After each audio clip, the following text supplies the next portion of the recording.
हैं एनएसडीएल से रिलेटेड कुछ इंपॉर्टेंट न्यूज़ एंड अपडेट्स के बारे में। दोस्तों अगर हम एनएसडीएल की बात करें तो ये कंपनी पिछले कुछ टाइम में दो रीज़न की वजह से काफ़ी ज़्यादा फोकस में रही है, जिसमें एक रीज़न है कंपनी के वैल्यूएशन और दूसरा रीज़न है कंपनी की परफॉर्मेंस।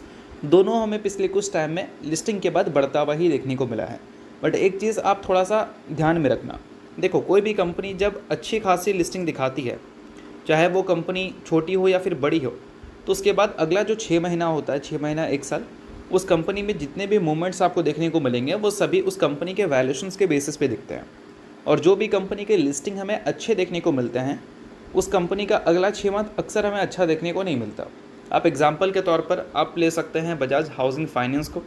ठीक है, काफ़ी अच्छी लिस्टिंग हुई थी, बट उसके बाद की परफॉर्मेंस हमें कुछ खास अच्छी देखने को मिली नहीं थी। उसके अलावा आप ले सकते हैं टाटा टेक्नोलॉजीज़ को, और अभी रिसेंटली एक कंपनी हाईवे करके नाम था, उसकी भी लिस्टिंग काफ़ी अच्छी देखने को मिली थी, और लिस्टिंग के बाद की परफॉर्मेंस अगर आप देखोगे तो अच्छा नहीं था। तो ऐसा क्यों होता है?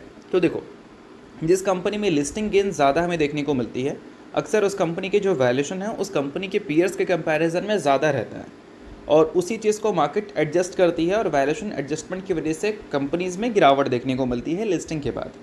वो चीज़ आप इन दोनों कंपनी में तो देख ही रहे हो, बजाज हाउसिंग फाइनेंस में और टाटा टेक्नोलॉजीज़ में। ठीक है, और अब वो चीज़ एनएसडीएल में हमें देखने को मिल सकती थी, बट हमें देखने को अभी तक मिला नहीं है। 6 अगस्त को इस कंपनी का लिस्टिंग हमें देखने को मिला था। लिस्टिंग के टाइम पे इस कंपनी का जो उस टाइम का प्राइस टू अर्निंग मल्टीपल्स था वो 57.1 का था। बट उसके बाद अगर देखोगे तो कंपनी का प्राइस टू अर्निंग मल्टीपल्स हमें 79.3 तक भी जाता हुआ दिखा, और लगातार उस वैल्यूएशन के आसपास ही इस कंपनी का पी हमें देखने को मिल रहा है। यानी कि वैल्यूएशंस में कोई भी एडजस्टमेंट अभी तक हमें देखने को मिली नहीं है। भले कंपनी ने क्वार्टरली रिजल्ट जो अपना रिपोर्ट किया वो कुछ खास अच्छा दिखाया नहीं था। अगर हम रेवेन्यू के हिसाब से देखें, ईयर ऑन ईयर बेसिस पे कंपनी ने डी ग्रोथ रिपोर्ट की थी, वो भी 7.5% की, बट फिर भी मार्केट ने इस कंपनी के वैल्यूएशंस को तोड़ा नहीं था। तो वैल्यूएशंस अगर टूटा नहीं है तो इसका मतलब ये नहीं कि टूटेगा नहीं। वैल्यूएशन मार्केट अपने हिसाब से दिखती है कि फ्यूचर के ग्रोथ के हिसाब से, करंट सिनेरियोज़ के हिसाब से वैल्यूएशन जस्टिफाइड हो सकता है या नहीं।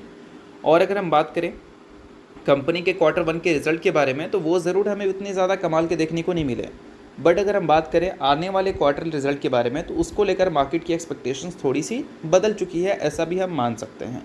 क्योंकि दोस्तों Q2 की अगर हम बात करें तो जुलाई, अगस्त और सितंबर का पीरियड होता है। जुलाई महीने का जो डिमेट अकाउंट ओपनिंग का डेटा रिपोर्ट हुआ, उसमें हमें देखने को मिला कि 3 मिलियन न्यू एंट्रीज हमें देखने को मिली, यानी कि 30 लाख न्यू डिमेट अकाउंट खुले हैं। और दिसंबर के बाद से लेकर अब तक का डेटा देखोगे तो ये अब तक की बिगेस्ट स्पाइक हमें विटनेस करने को मिला है। और डिमेट अकाउंट की ओपनिंग अगर दिखी है तो इसका मतलब ऐसा नहीं कि सिर्फ एनएसडीएल इससे कमाएगी, सीडीएसएल भी इससे कमाएगी। और सीडीएसएल का जो वैल्यूएशन है वो एनएसडीएल के कंपैरिजन में थोड़ा हमें कम ही देखने को मिलता है, जो कि क्लियर आप यहाँ पर विटनेस कर सकते हैं।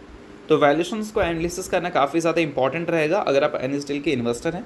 और वैल्यूएशन एनालिसिस के बिना आप कोई भी डिसीजन मत बनाना, ये मेरा एक राय रहेगा। बाकी मैं इसको किसी भी तरह का रिकमेंडेशन नहीं दे रहा हूँ, बट सभी चीज़ें जो मैंने बताई है वो डेटा की बेसिस पे बताइए, तो आप खुद का रिसर्च और एनालिसिस ज़रूर एक बार कर लेना।